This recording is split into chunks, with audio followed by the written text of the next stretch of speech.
بسم اللہ الرحمن الرحیم الف لام میم ذالک الکتاب لا ریب فیہ ھدی للمتقین۔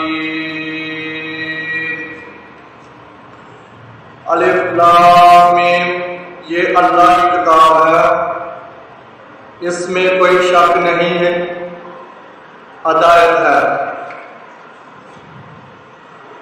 ان پرہیزگار لوگوں کے لیے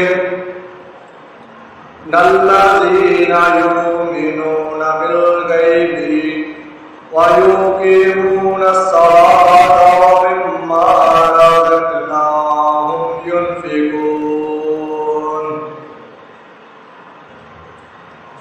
جو غیب پر ایمان لاتے ہیں، نماز قائم کرتے ہیں، جو رزق ہم نے ان کو دیا اس میں سے خرچ کرتے ہیں۔ والذین یؤمنون بما انزل الیک وما انزل من قبلک وبالآخرۃ هم یوقنون۔ جو کتاب تم پر نازل کی گئی ہے، یعنی قرآن، جو کتابیں تم سے پہلے نازل کی گئی ہے، ان سب پر ایمان لاتے ہیں اور آخرت پر یقین رکھتے ہیں۔